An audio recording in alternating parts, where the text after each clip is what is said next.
Okay, so we've discussed a few times this semester about different screen sizes. We have large screen desktop sizes, some really big screens hanging on the wall. I'm with the camera around the point of some of those. See that one over here, which it's hard to tell on the camera, but I'm 6 feet tall. So compare a 6 foot tall person, well, a fraction of an inch above 6 foot, but you compare a 6 foot tall person to that screen right there, you get an idea of how big those monitors are. Or like all the desktop size monitors in the room here. I guess there's like a keyboard and a chair used for the size on those. Not big ones, bigger than my laptop sitting here. We have lots of different screen sizes, right? Things as small as my phone, or this cabinet that I use for a laptop stand. Some of these keys. Okay, this one.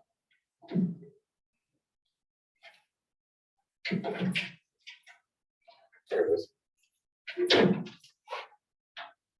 Oh, other.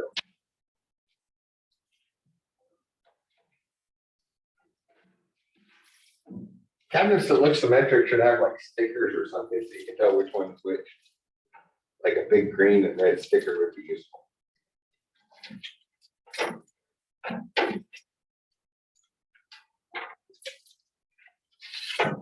So what's in here is just a bunch of tablets. It's really a charging station, charges 30 or 40 tablets at a time. The screens of this size, or screens of this size, and all this. So we need ways to adjust for it. That is, so I'm going to jump just a little bit ahead. Before the break, we were talking about layouts and stuff, and that can help a lot. We can set up columns and adjust it.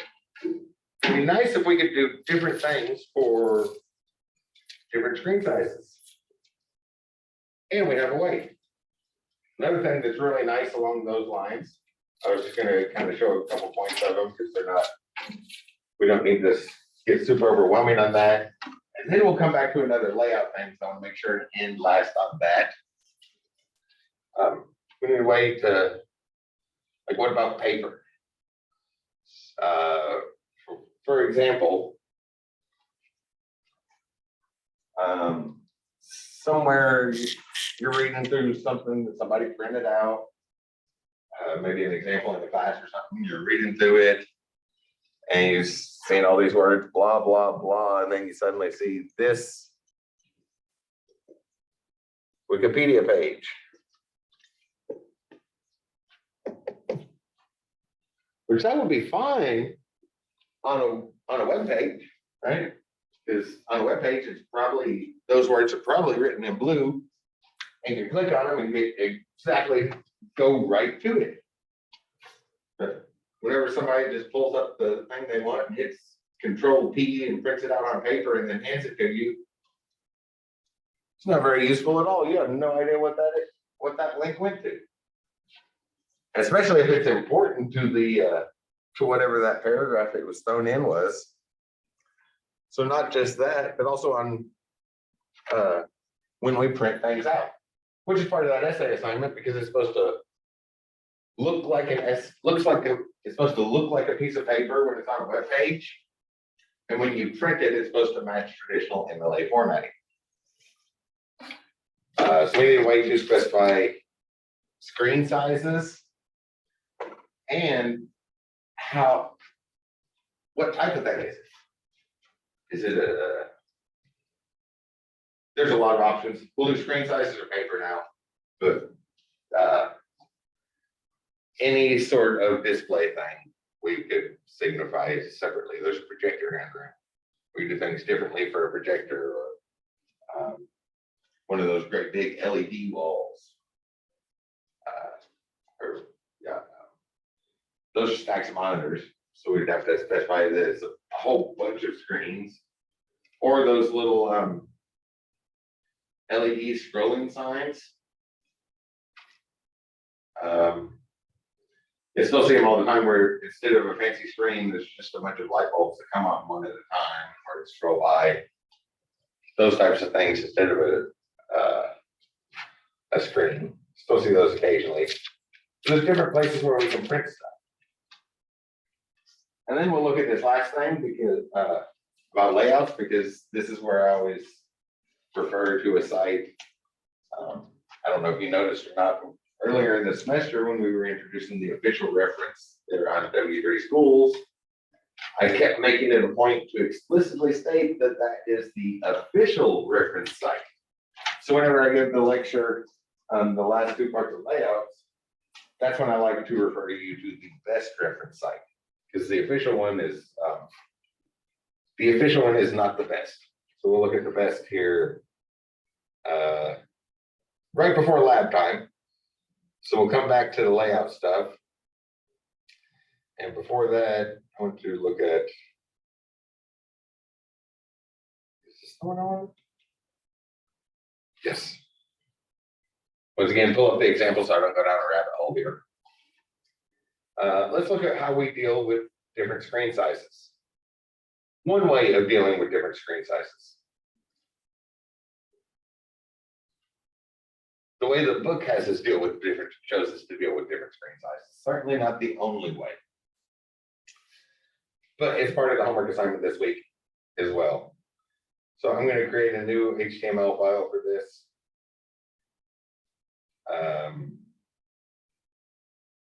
I'll go ahead and save it with the right extension. Also need to rename that last file.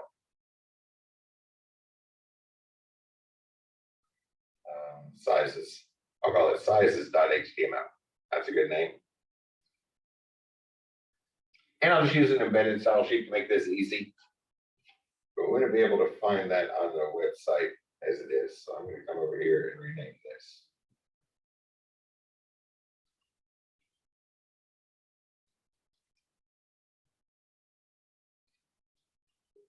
Okay. I just renamed the first one. That way when I upload it to the website later, it doesn't automatically open. So otherwise we'd have to put links to the other page or something to find it.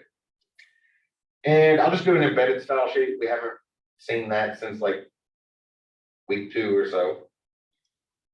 Once again, put this in here. And instead of a link to a style sheet, I'll just put a style tag here and put all the style rules here. But like we saw way back in week 2, the style rules themselves go in the same as they would in an external sheet. Because in between those opening and closing tags, it's the same, except maybe for the indenting level. I'll come back and fill that out when there's some stuff on the page. Did I have anything fancy for the example here?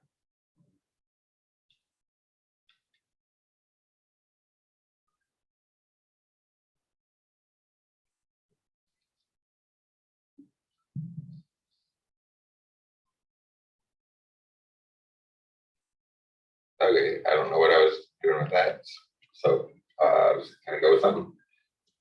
Once again, just some words on the page. I'll put a section tag on there. Oh, got an extra angle bracket. I just forget not to put those on the predictive text here. On some text editors, you'll need to start the angle bracket to get it to predict text right, but on the one I'm using here, that's not the case. So just a couple paragraphs are probably good. Oops. Here are some words. More words. And a link down here in that paragraph, and I'll throw in an anchor tag around that link with a hyperlink reference to something. I don't know, Ivy Learn.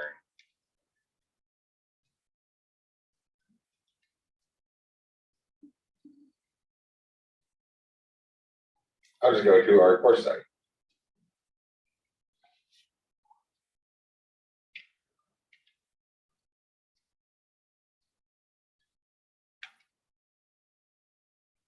So nothing fancy going on this one. If I open that up.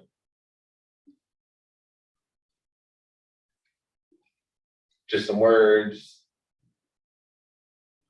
A link jumping over to how we learn. Yeah, I'll extend that example I was saying a moment ago. So sometimes that link get to your homework assignment by following this link.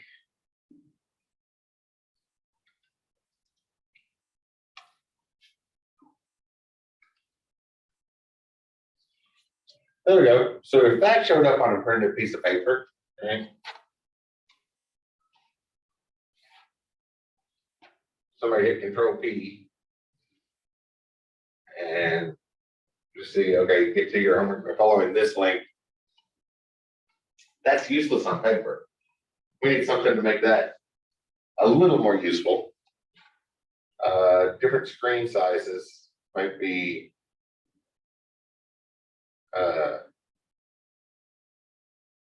or something that happens a lot as well. Oh, there it is. My cancel button was behind buttons. So I'm gonna kind of I'm just gonna use colors again. That's a nice, easy way. So we had a couple paragraphs.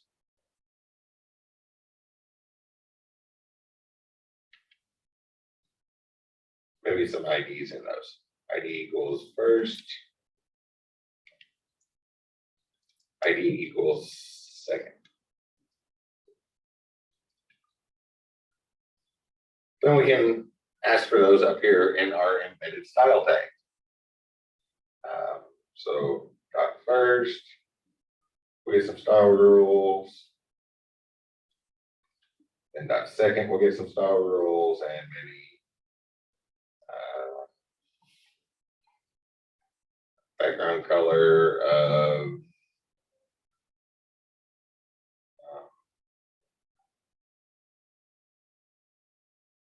I don't know, red.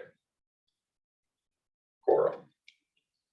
That's a lighter color red. And down here I'll do I don't know, I guess a box shadow with 4 pixels, 4 pixels,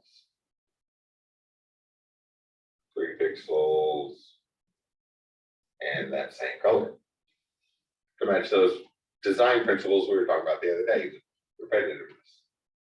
Oh, why did that not work?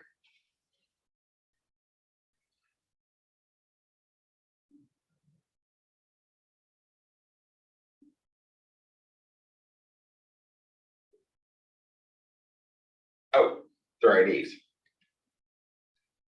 That's the second time I've done that today. Is be careful with the classes and the names. There we go. So got some shadows. Let's make that shadow bigger. 9 pixels. 9 pixels and 6 pixels. The same color applied in different ways. Match those design principles we were talking about the other day. So that works. And in this example,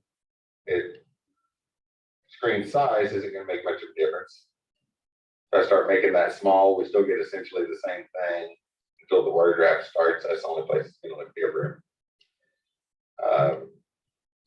So I'm just going to show how to change for different screen sizes.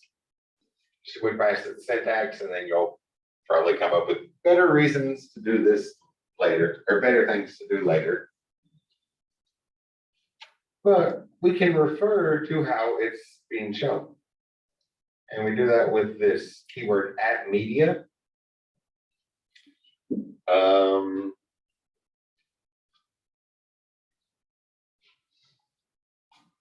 I think our textbook uses min width on all of them, so I'm going to go the other way and say max width.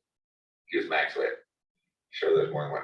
Oh, also in this, the textbook always does at media and screen, and explicitly says it's on the screen, and the screen is the default.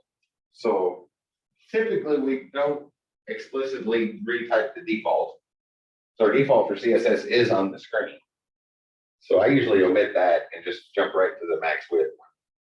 But we have our logical operators. We can say that's what the textbook has. Maybe they just did it to show the logical operators are there. We have the media screen and maybe a max width.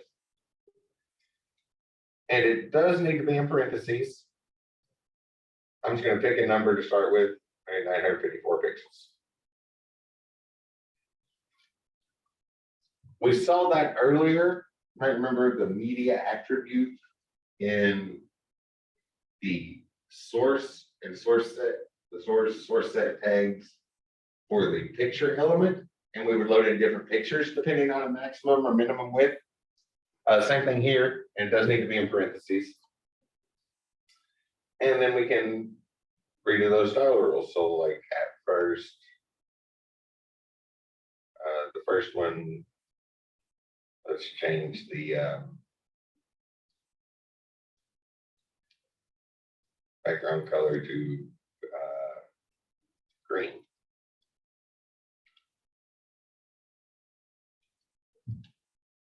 On the second, we'll do the same thing, box shadow.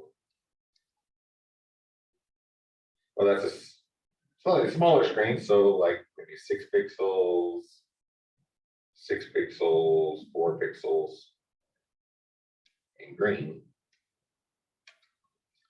Since it is smaller in that way, when we are under 954 pixels, a second set of style rules will take over. And that's how we set things up for different screen sizes. Just the keyword at media. We usually refer to those as annotations. This is the second one we've seen this semester. You might remember we did the at font face when we explicitly include a font on our website. So we have the at media. Screen is applied. So like screen and that width. But screen's the default, so I don't usually type it. And I think the book just went ahead and explicitly typed it every time to show that the logical operators do work if you have more than one of them. So now when our screen size gets smaller, we should get a different set of style rules take over. So above some size, we get that pinkish color. And when we go below it, it switches over to a green color. And we can keep going. You want to be systematic and go in order. So we're just going to reverse. So if we would do min width, we'd want to set our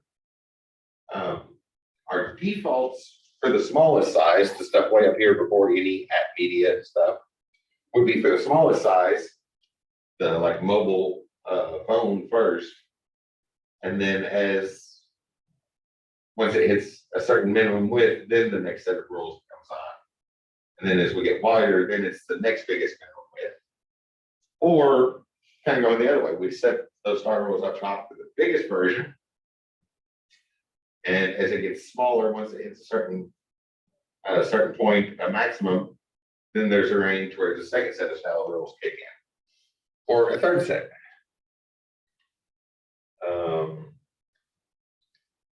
So we could do at media with a max width of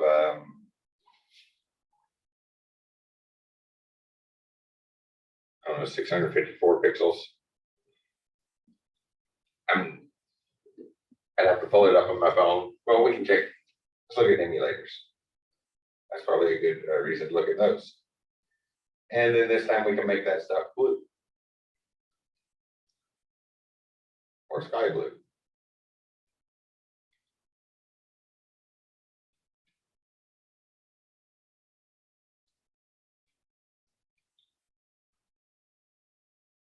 Oops, that's not what I was doing. A box shadow of it's gotten smaller, so I'll jump down to the 3 pixel shadow. 2 pixel blur radius, which is how far it takes to fade out completely. And that new color for the smallest size.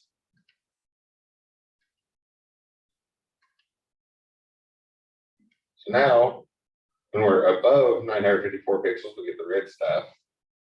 Then arrange with some green stuff. And if we keep going, then we eventually get down to some blue stuff. Those numbers would probably be roughly phone, tablet, computer. You want to check stuff. But most of our browsers have emulators built in them we can check with. So if you push F12 to go to the inspector, I'll make this a little narrower. In Google Chrome, it's right here. Up at the very top of the inspector, second button over is to activate emulators. Pretty much all the browsers have them. Safari might not. They used to not have them, and then Safari said they were going to add them. But I think there was kind of some bugs. It's a difficult thing to go that way. It's really, really easy to emulate a Mac machine on a Windows machine or a Linux machine. But it's really hard to emulate a Windows machine on a Mac machine. Vice versa. It doesn't. One direction is really hard, easy to emulate, and the other direction is really hard to emulate because of all the internal stuff. So Safari added one at one point, but I think they had to take it away because it was kind of buggy. But when you click that in, then you can see like little virtual versions of the stuff. So here's what it looks like on an iPhone XR. Or just some dynamic page, type in the size you want. Pixel phone. Is this a tablet? No, that's still a phone.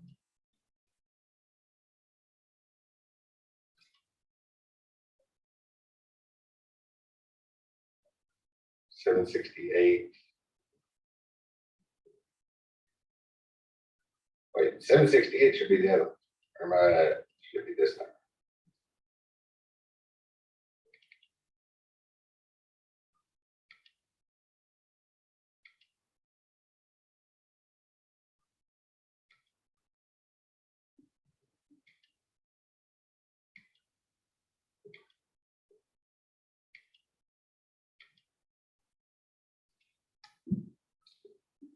Okay, I'm not sure why none of these power rules are kicking in.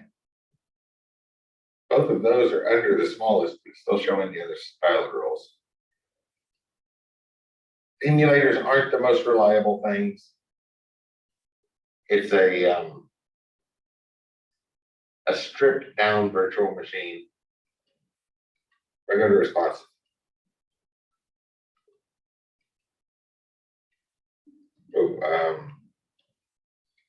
So width of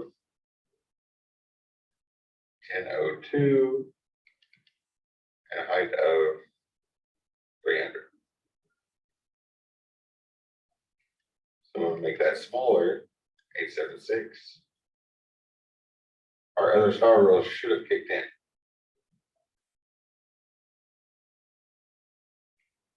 Okay, I don't know why the emulator is not cooperating.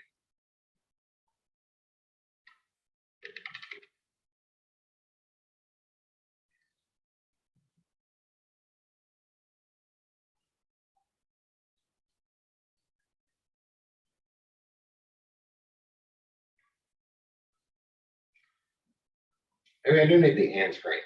Let's see what that does. Whoops.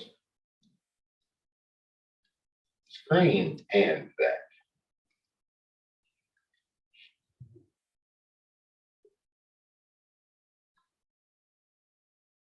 Nope. The emulators just are not cooperating. They're not that reliable, but they can be helpful at times. Sometimes they work. That's why I'm going to grade your stuff on an actual device. Y'all can play around with that, see if you can get that to work. But that's, in general, you should also be able to do it this way for your getting your homework ready. If you don't have other devices to check on, just kind of try to approximate the size. But I have a 5.5-inch phone, an 8-inch tablet, and I like the 11.5-inch laptops. I always get that same size. They're not too small that you have to bend down real close to see, and they're not too heavy since I usually carry at least 3 of them. It gets really heavy sometimes. They're not nice laptops. I pretty much get the cheapest off the shelf at Walmart, and machines are disposable. The data is the part that matters. So cheapies from Walmart, but when you're doing it, you can at least change the size here. Maybe play around with the emulator on your thing and see if you can get it to work better. I just did a factory reset. I bet hypervisors. I bet I don't have a good hypervisor running to see the emulator. I don't have any graphics acceleration. I didn't turn the graphics acceleration back on.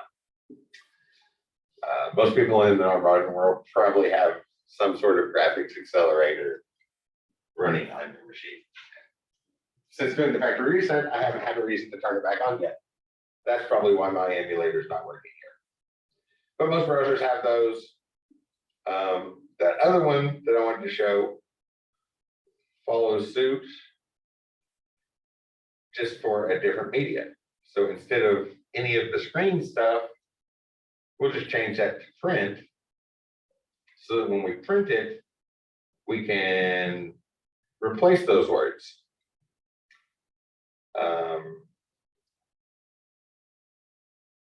I need to use a pseudo element here. Oops. This is the very next thing we're going to talk about, pseudo elements. So pseudo selectors, so things about our tag. So like if I just type an A in CSS, that means we're selecting an anchor tag, right? Well, we can extend that, and that's Wednesday's lecture. And we don't just want the anchor tag, we want after the anchor tag. Not the character after the anchor tag. When we put the anchor tag in the HTML,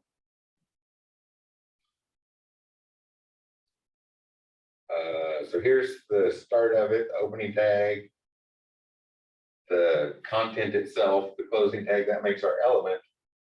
And the next character is a space. But there is a spot between the end of that closing tag and that space, right? I come over here and add in some more stuff. So we want that space after it, yet still before the next character. We're going to talk about those pseudo selectors soon. And we haven't seen this one. This can be really useful. Content. I was careful to mention the anchor tag has a content attribute. The words that are actually going there, that's called the content. So that is a property we can access from the CSS. So maybe after it, let's put a string in there with parentheses. So actually all we need is parenthesis, the opening parenthesis, and then concatenation in CSS is we just put it next to the next thing. So we put the first part of the string, and then whatever we want to go is the next part of the string we'll stick in there, and then the next part of the string. So first thing we need is a opening parentheses, and I included a space, that way it's not right next to the words. Then I'm going to call this function attribute.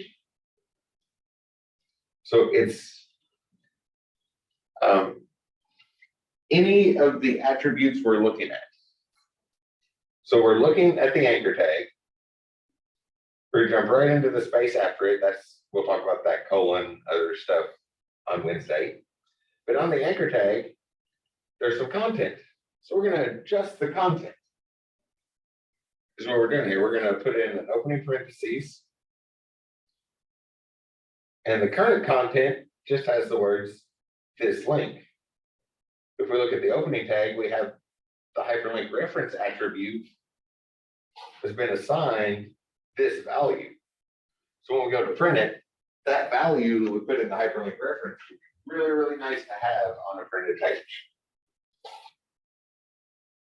So, and the anchor tag, we're going to grab the hyperlink reference attribute,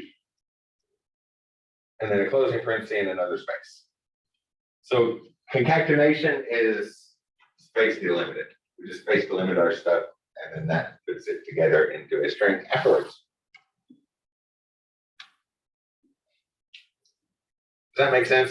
There's one part we're going to talk about that colon after on Tuesday, Wednesday. Yeah, it's Monday, Wednesday class. And then we're just going to throw that link onto the printed page so we can see where it goes if we ever see this on paper. That is a really, really useful thing, because like this sentence says now, more words, and get your homework assignment by following this link. So if you see it on paper, it's kind of useless. But now if we hit print,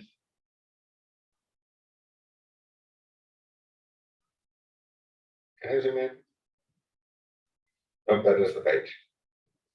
Well, I'll just print it as a PDF. Or am I going to downloads? Okay. Oh.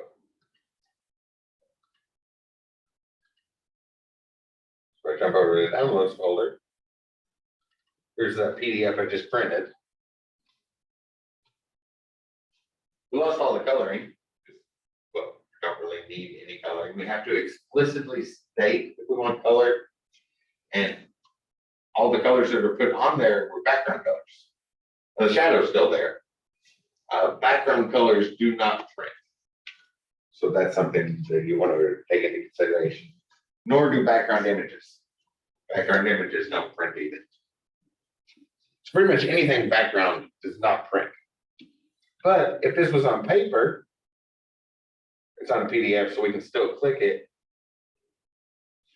So we can see where that link goes. So that one is incredibly useful to throw into your print media queries. That way the links can be followed even if the page gets printed. And it always looks exactly like that. Right after our anchor tag, add in the content with the hyperlink reference attribute of the anchor tag. So if you type that along with me, you can copy and paste that forever and never have to type it again.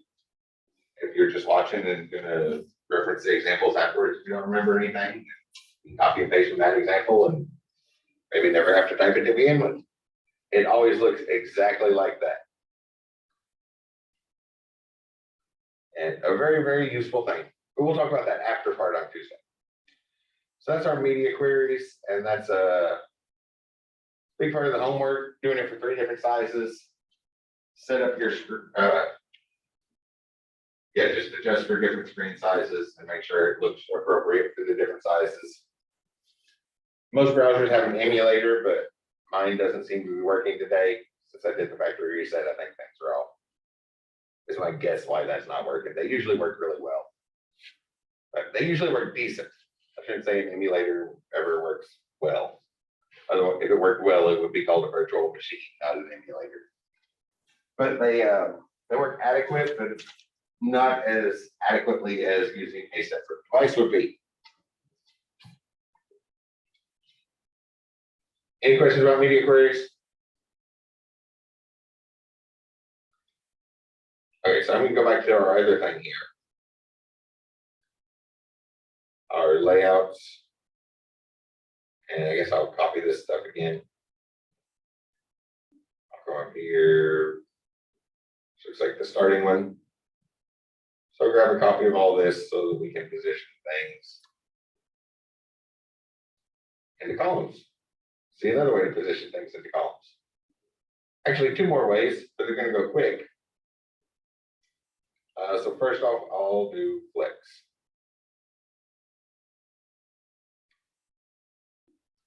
And change all these references. Flex stuff. flex left.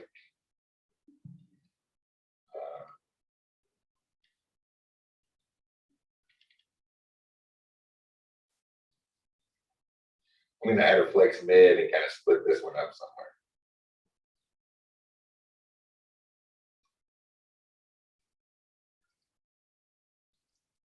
And a class equals flex right.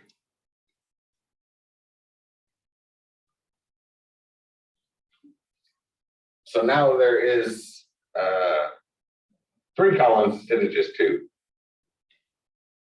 That makes a difference on these. Well, not much of a difference. It's really hard to get one of the points I want to make into just 2 columns.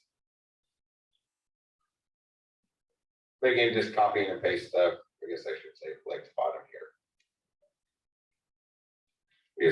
It's simply an alternative to things we've already seen. Like all of this stuff. Over here, copy this CSS. I'll go up to the top, copy the one from the initial one again. There's a few things change there along the way. And somewhere way down here, paste that in.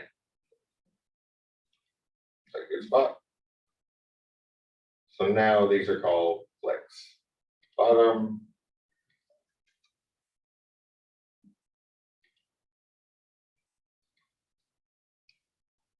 This is a much newer way to do it.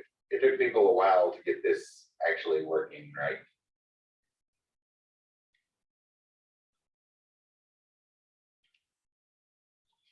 Right. Now if I open that page, you should see the stuff we were looking at earlier. All I've done so far is just copy and paste and change some names. There's stuff from earlier.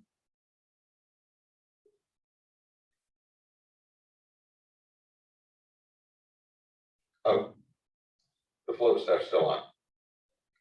Don't need any more float. Or any more width. All I want is the color here.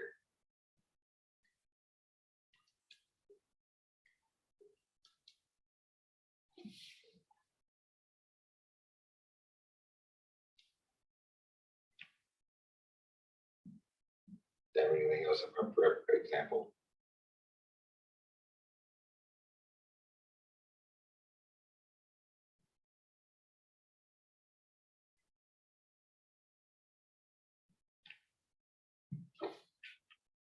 So to do this, this was pretty easy. Okay, save that. No, I did not. Save the changes. Then reload it so you can see we got rid of all that stuff. I do just want the 3 columns, so I'm going to make a slight change to the HTML. Oops, I just clicked the wrong thing. And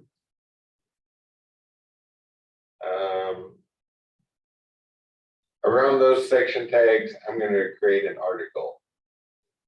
I'm going to wrap all those in an article tag.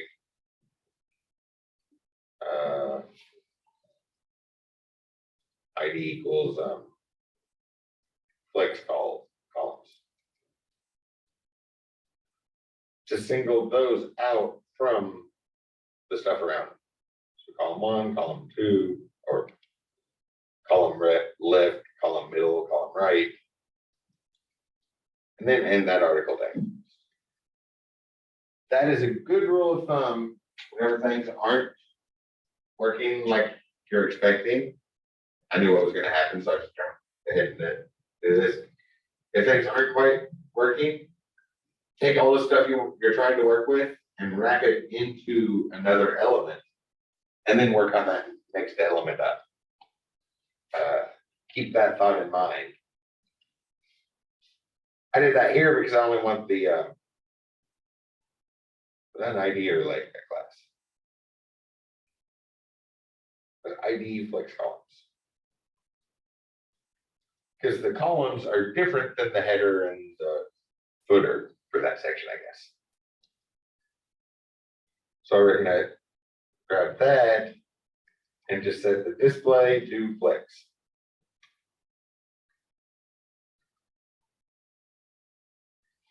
So you can see it automatically adjusted those to make them fit in nice little columns. We don't have any background on that one. That one doesn't have any background, but then we can go in and add like margins and padding. So like on our left, do a margin to the right of 2.5 characters.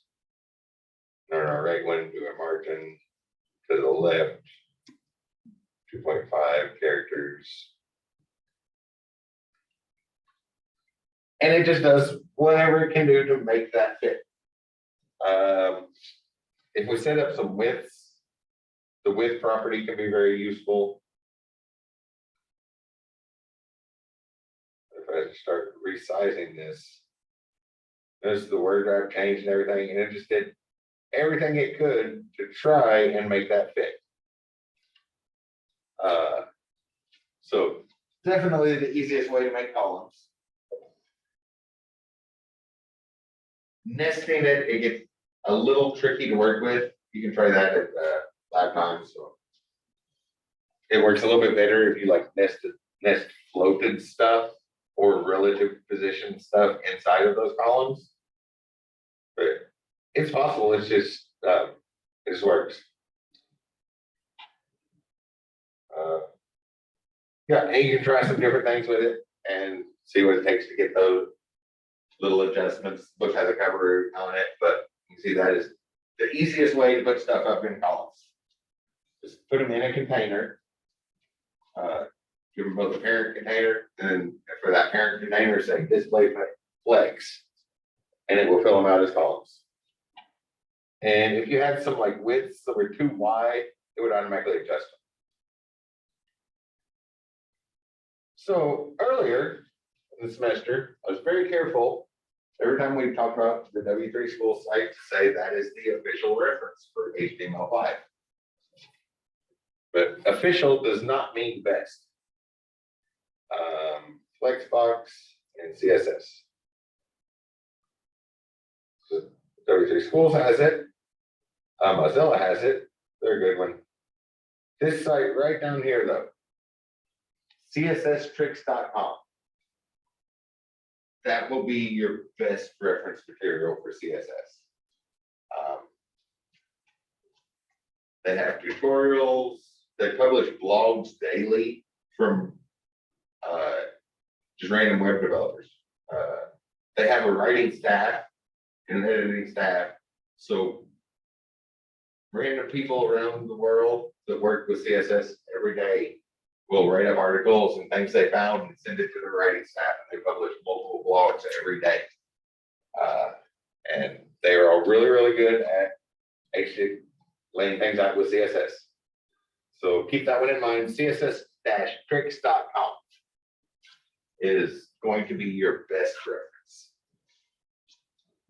I always want to keep in mind the official one, the W3 Schools, but this one is consistently the best for the things you want to look at. So lots of details about it. Shows different position pictures. We can start giving things numbers. This is a nice, easy one to follow. You see how the pictures are, and then they build it up over time, as opposed to those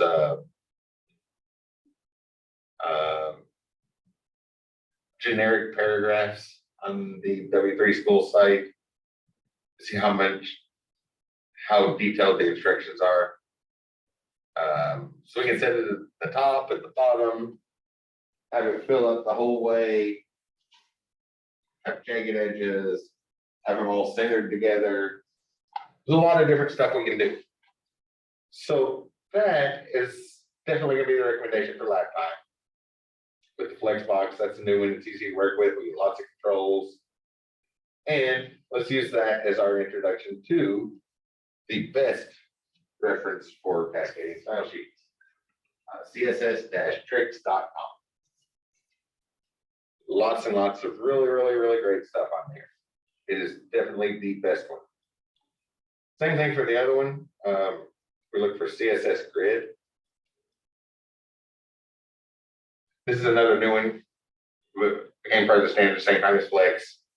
They've been working on it for a while. It took a while to get it there. We'll see different places. Mozilla site's up at the top, but CSS Tricks is the second one down.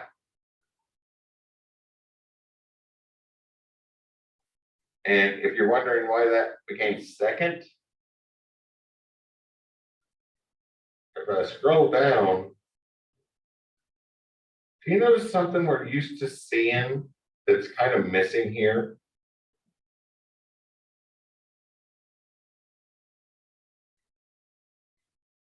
We see it a lot whenever at the end of class when I go upload stuff on infinityfree.com, right? There's ads popping up everywhere. And we see that all over the place. It's easy to forget that Google is an ad company. Right? A couple years ago when there was an election coming and Congress wanted to yell at somebody and they brought in executives for Google, start screaming about security issues. Google's just like kind of shrugging. They're like, we just connect people who make web pages with people who sell advertisements. We're just a middleman ad company. People forget what Google actually is. This site ranks high enough. We saw here, there's no ads on here, and they still got the second rank on Google. Definitely, because lots of people consider that the best reference material. It's got to be really, really good material to rank that high on Google without ads. Oh, which by the way, we are going to see that, I think, next week. Right after today, we look at our textbook talks about recorded media and videos. We might do that briefly, but YouTube and Spotify and the like buttons for Facebook, karma buttons for Reddit, coin buttons for Reddit, and links to Snapchat, probably a cash out button. But all of that stuff, we'll look at that all at once, the things that are pre-made. And advertisements are the same way. I just mentioned Google is a middleman that connects web developers to people who have ads that need display. So it's really, really easy to do because those advertisers and Google really, really, really want you to put their ad on your page. So the process is we sign up for it. They give us some code that we copy, paste in our page, and then we patch the check. So that's we'll see that next week. But this site I just pointed you towards, css-tricks.com. They don't do much with the advertising stuff and still get top results just because they're such a great site. Yeah, it has to be really, really good before Google will pass up on the money and just give you good material because it's better than the check they would get from an advertiser. So the last one, the grid. We can look at that real quick just with a copy and paste to get started and look at the key elements. So I'll just copy the flex here.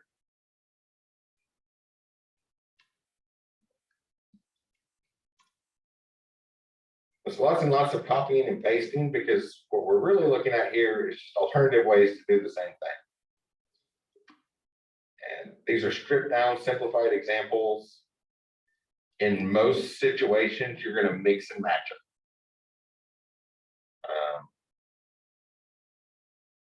The big exception on that is the absolute positioning, because like was pointed out earlier, absolute, once we start positioning things absolutely, we have to stick with it. Anything above the stuff we position absolutely is still fine. But once we use that position absolute property value pair, everything that comes after it in the HTML will need it as well. So a whole bunch of extra code that most people choose not to type. But we mix and match things. Maybe sometimes you'll set up a grid like you're doing here, and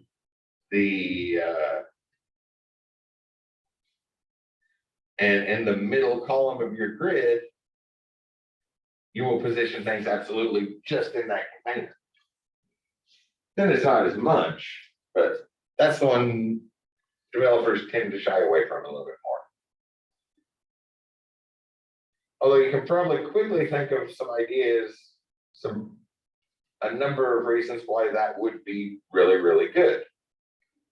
A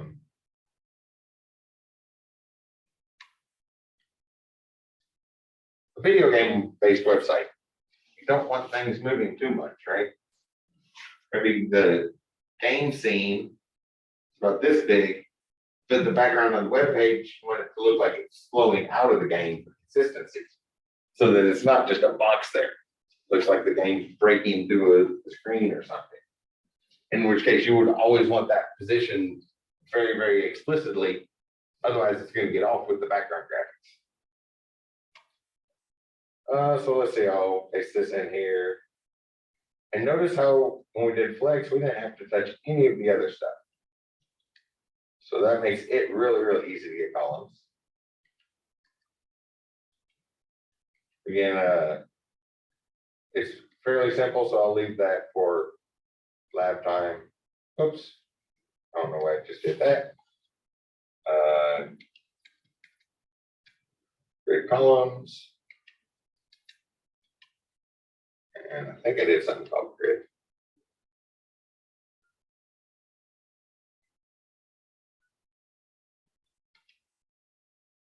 Top, left, right. Oh, I'll have a middle. Dot grid. Mid.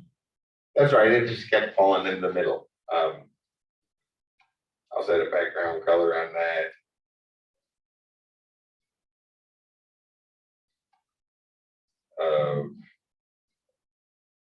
Yellow.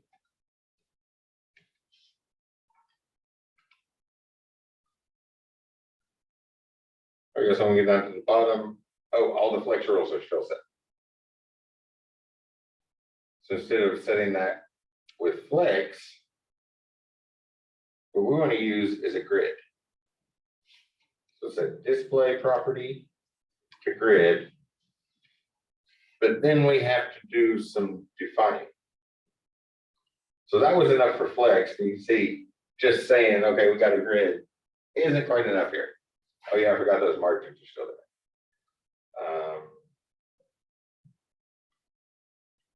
I'm gonna take those out. You'll have seen margins before, I put those in things.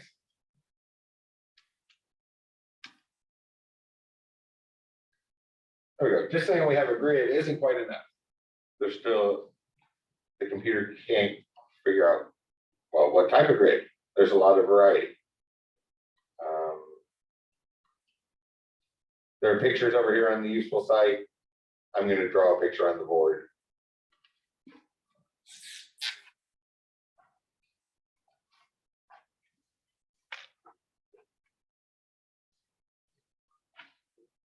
Because when I say grid, you're probably thinking of a nice, completely symmetric thing, like your math class grids, right? We set up our XY axis, and then everything is nice and evenly marked out, so that all of our grid lines are consistent all the way across, and we have this big square to work on. Like we normally think of with a computer screen, right? And pixel by pixel grid, where they're all the same size. That's not the kind of grid we have here. We decide where the lines are. So maybe we'll have our screen. And let's say we could put one way over here, really close to the edge. Then make a wide one. Then a couple narrow ones. Then a really narrow. Then over here, a really narrow one at the side. So it doesn't have to be evenly spaced. Do you have any special notes? I want to mention when I was drawing this picture.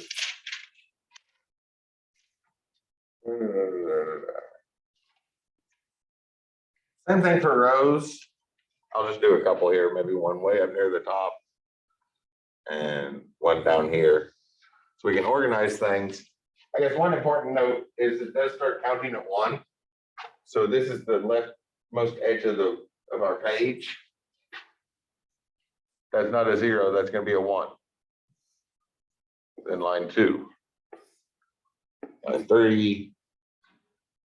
Y'all can see where that's going. 4, 5, 6, 7. Then we can refer to those lines and position things off the screen that way. Whoops. In the top of the screen is number 1, not 0. That's inconsistent with how we usually do things. So you're probably not going to remember that. You're going to end up doing like I do and just start with 0 like we normally do when we're programming. And be like, oh, something doesn't look right. Oh yeah, then you remember that it starts at it's one of the positions starts at a 1, not a 0. Yeah, then otherwise we just define where those lines are.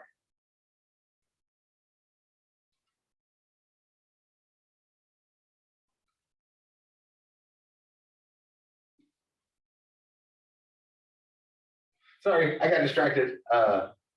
Is that somebody, is that a country's flag? Like, that looks like a flag. I can't remember which flag it was.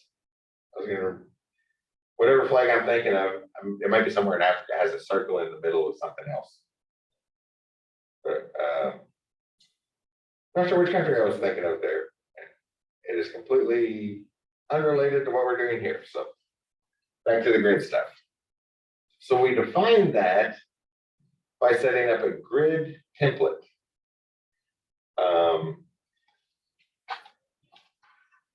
Oh,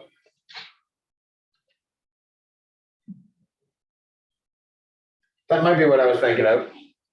Olivia has a circle in the middle. I have a picture, but yeah, that's a distraction. I'm going to erase the horizontal lines. They are exactly the same as what we're going to do for, we're going to set up the column lines. Rows are exactly the same, except you would use the word row every place I use the word column here. So logically, they're very, very similar. Oh, for those who didn't see the chat room, it says it looks like Bolivia's flag. That might be what I was thinking of. But that was a distraction. So back to the grids, we have to set up a template. So it's a grid, template, columns. And in our case, we have 3 of them. I added that third one in explicitly to do something here. I'm just going to use percent, but we can use any size.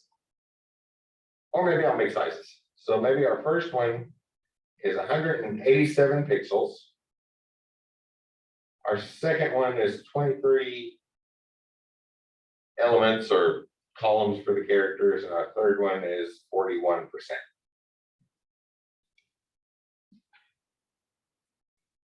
So now there's some sort of grid defined. We have 3 things to put in there. So reload it and see there's the whatever that was, 200 something pixels. It's not evenly spaced. 200 something pixels, 23 columns of characters, or 41% of the page. So something that can be a little bit better is with that middle one. I'm gonna take out that 41% there at the end. We also have the keyword auto.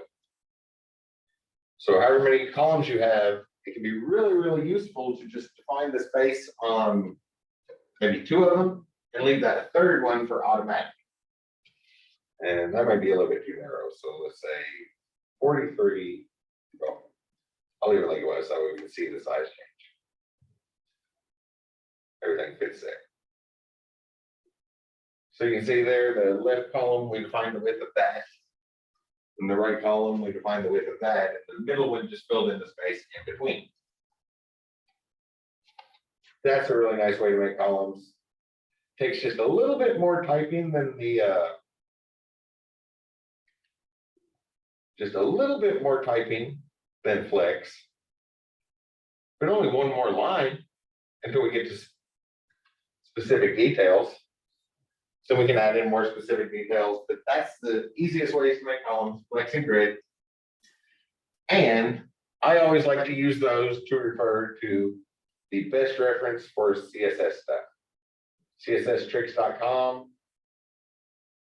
You can see the address there, /snippets/CSS/a guide to Flexbox, or CSSTricks.com/snippets/CSS/complete guide grid.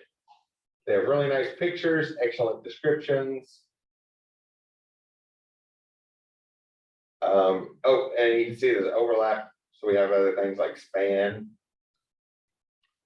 What column does it start spanning? Does it start on? And where does it end? Lots and lots of different things that you want to try, because this is an active subject. We learn by doing. And I found those by just looking, explicitly putting CSS in the search. So like Flexbox in CSS. And CSS tricks should be near the top. There it is. Then look for CSS tricks. And same thing with grid in CSS. Should be right near the top. Just look for that site. It's a very useful one. They publish a blog every day, so you can go to their homepage, the index table of contents is huge. It's a lot better just to search for it. But this is an active subject we learn by doing.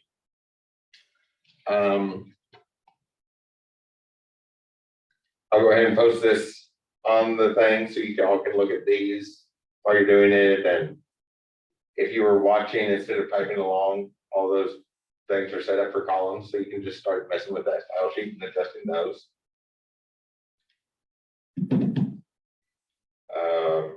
Remember, I grabbed the good name for this particular free domain thing, and I don't know why it's still showing me gold ads. It just won't stop.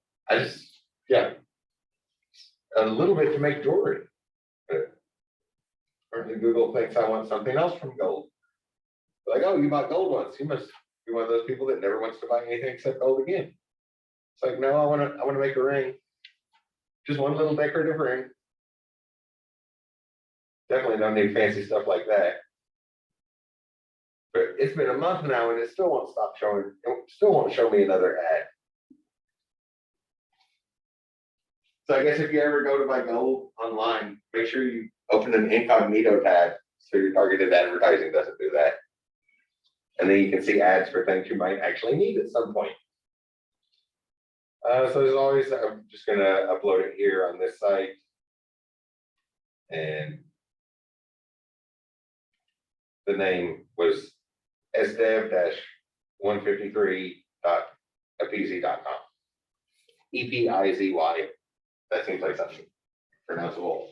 And then the one that says Valentine's is today's stuff, so you can check that out if you want some reference material or something easy to start with. Layout. Huh. All right. Looks like there's no typos or anything. Remember, Linux is case specific, so once we put it online, there's usually capital letters issues. I'm sure everybody's seen that by this point. But this is an active subject. We learn by doing. So with Flexbox and Grid, those are new ones. The textbook just added that to last fall, but I always use those as the reference to our best CSS reference material. So that's my recommendation for lab time today. As always, next hour and 20 minutes. Text messages and Ivy Learn messages with noise on my phone. I can jump back on the Zoom call in a split second if you have any questions. Otherwise, please use this time productively. Working on HTML stuff, and I will see you all on Wednesday unless anybody had any questions. Oh, something in the chat. Oh, nope, I was looking at the wrong screen. I didn't click on it on my computer. Does anybody have any questions?